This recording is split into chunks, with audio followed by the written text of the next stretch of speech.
This is KGW News at Sunrise. After a 2-year process, Salem police will soon start wearing body cams.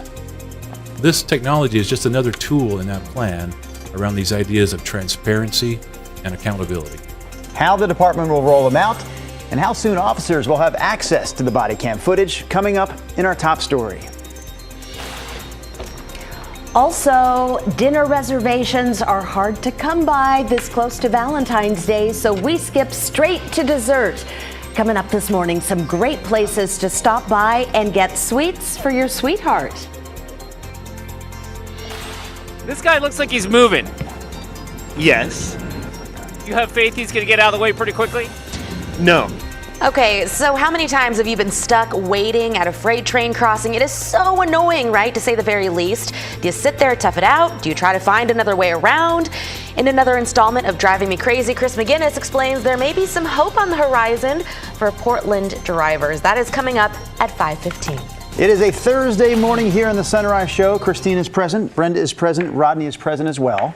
I mentioned to Rod, it's actually National Pizza Day. Oh. And we have no pizza coming. We have no pizza. Yeah, I apologize for that up front. I'm going to apologize again, Rod. What kind of mention it pathetic operation is this? Ooh, tough So that's words. me putting this on a down note. Your chance to put us on a high note with today's forecast. I wore a yellow tie because it's going to be Sunshine. Thank you, Yes. Brenda Braxton. I'm tracking with you. Give that girl a... Oh, we don't have any pizza. Sorry. All right, here's a look at our temperatures this morning. It's partly cloudy out. We will begin with sunshine once that sun pops up. There are some frosty fog pockets. Sherwood's down to 32. And Salem has now dropped all the way down to 30. But despite the cold start, confidence is high. We will warm. I have a sunny and 50 at noon today, up into the mid-50s for a high temperature. It still looks like very quickly this evening clouds come back and we could have rain showers in Portland as early as 8 o'clock tonight. But during the day, it's going to be great, and that's your forecast. All right, Rod, we'll have more from Rod coming up here in a few minutes. But right now, our top story. It's the Salem Police Department launching its body cam program this coming Monday. It's been a 2-year process to equip officers in the state capitol with body cams, with budget approval coming from Salem City Council. KGW's Brian Clerkley talked to officers and the chair of the Police Review Board about this new program. This technology is just another tool in that plan around these ideas of transparency and accountability. All officers with the Salem Police Department will begin wearing these body cams starting on Monday.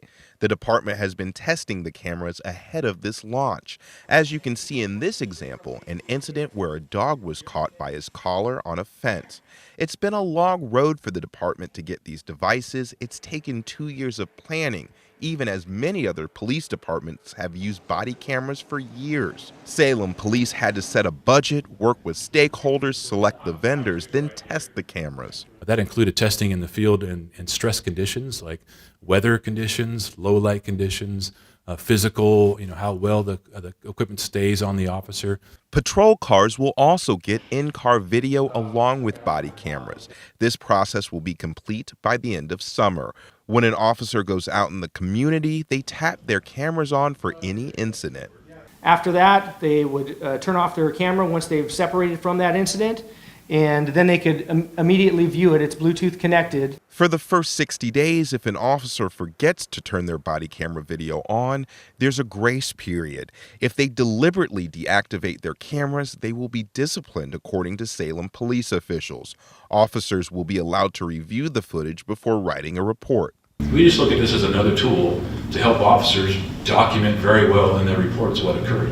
David Reinholt is the chair of the City of Salem Community Police Review Board. He says there's been some logistical issues, which is why the police department has taken so long to get the body cams. But this is a step in the right direction. I think it's a good thing for the city as a whole, both from the citizens of Salem and also for the police department.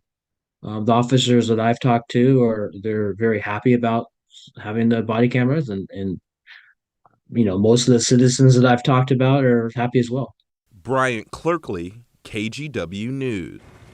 Oregon Governor Tina Kotek is asking several people who hold top spots in the Oregon Liquor and Cannabis Commission to resign due to alleged ethics violations. The OLCC regulates marijuana and alcohol, which is Oregon's third largest revenue generator. The Oregonian reports a departing employee submitted a complaint last April, alleging executives and managers would request specific liquor bottles be set aside for personal use, specifically something called Pappy Van Winkle. The bourbon is produced in limited quantities each year and can fetch thousands of dollars on the illegal market. The complaint launched an internal investigation, which then found that it happened often and involved the commission's former executive director, Steve Marks. So in a statement released yesterday, Governor Kotek said, quote, "This behavior is wholly unacceptable. I will not tolerate wrongful violations of our government ethics laws." Kotek has asked the Board of Commissioners to remove the executive director and other leaders and is asking the Attorney General to investigate. Take a look at the scene in Newburgh last night. Around 11:15, Tualatin Valley Fire and Rescue tweeted out these pictures of an accident on Springbrook Road. Newburgh police were also on scene there. You can see crews working to get the car off its side. Someone was actually stuck inside, but this morning we learned rescue crews were able to get them out and get them to a nearby hospital. Officials did not give us information, though, on their condition or what caused that crash. A lot of speeding around here. A lot of speeding and a lot of people driving fast. Bikes do not travel in their flow of traffic. So when we leave a street, we can have an oncoming bike, but they're going the wrong way.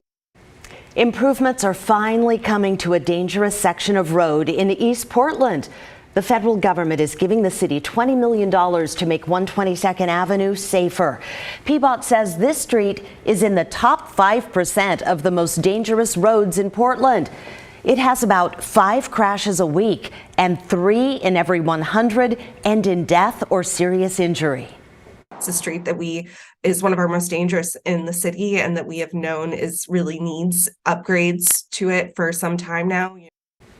This is one of more than 500 projects the U.S. Department of Transportation is paying for nationwide. On top of that, PBOT is throwing in another $5 million for the project.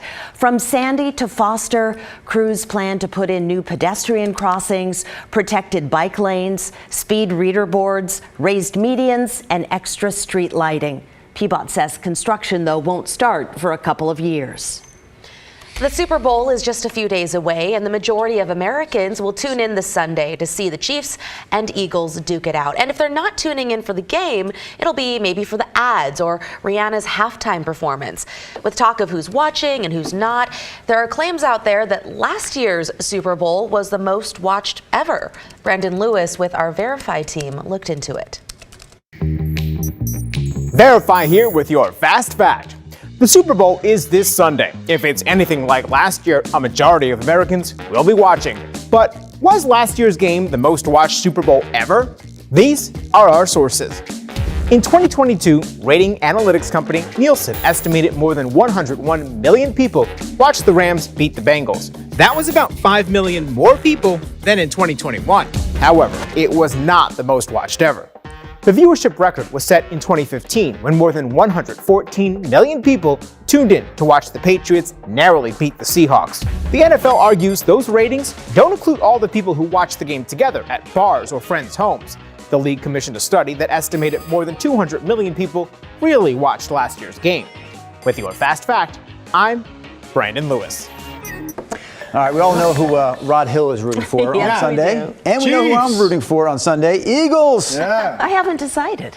Really? What do you mean you haven't decided? Haven't decided. That's un-American, Come on, Brenda. isn't it? Come on. I'm with you, Brenda. I'm undecided. Look at my cufflinks, Brenda Braxton. What do you see? Oh, I see Kansas City Chiefs. Yeah. Look at you, How fancy. about everyone in favor of the Eagles stays right here? Oh, it worked out. That was not fair. Okay, real quick, here's a headline that we're following for Valentine's Day. Front comes in Monday. The air gets colder Monday night. Right now, the latest update is snow level starts off Monday evening as low as 1,500 feet, so it drops during the day Monday. Heavy cascade snow starts to fall. The snow level drops all night. And by Tuesday morning, I still think there's a reasonable chance we have sticking snow all the way down to about 500 feet. I mean, it's not going to be a ton, but could there be a couple inches of snow at 500 feet? And that's enough to make it slick and icy. And could there be another inch or so up in the West Hills? Higher than that? Yes. Downtown Portland, though, and lower elevations stay wet as the temperature never gets down to freezing with a westerly flow. This will be heavy cascade snow Monday night into Tuesday morning, and also over the Coast Range. So traveling both directions over the mountains will be an issue. Okay, we'll keep you updated on that. Right now, we have clouds out to sea. We have rain up in western Washington, but we're completely dry. And in fact, right now, most areas are saying, hey, it's pretty clear outside. So it's going to be a nice start to your day. Now with the clearing, we have some cold numbers. 30 in Eugene, 32 in Salem. So far, the airport 36 out of Portland. The Dow's 31. Winds are light except for a bit of an east wind coming out of the gorge, 15 miles per hour at last check out at Troutdale. Here we are at 10 o'clock this morning. We start off with sun.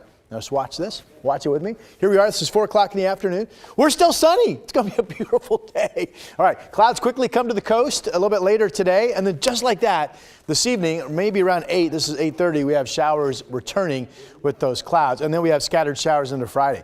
The models that have come in overnight show most of the rain we get is actually overnight tonight. And there are only a few showers around tomorrow with possible sun breaks. The weekend, Saturday, Sunday, dry. There's the rainy 46-degree Monday and the colder weather Tuesday with PDX getting down to 34 at the coldest it looks like and seeing a high of 41 with rain and snow showers in the air, but some sticking up in elevation as we talked about. That is your forecast. Thank you, Mr. Hill. Coming up next on Sunrise, we have Chris McGinnis joining the show for the latest installment of his series called Driving Me Crazy, and it's all about that situation right there. Who enjoys being stuck at a train crossing? I mean, sometimes these can go on for what seems like forever, but there is a change on the way here in Portland that could help. Chris breaks it down for us right after this.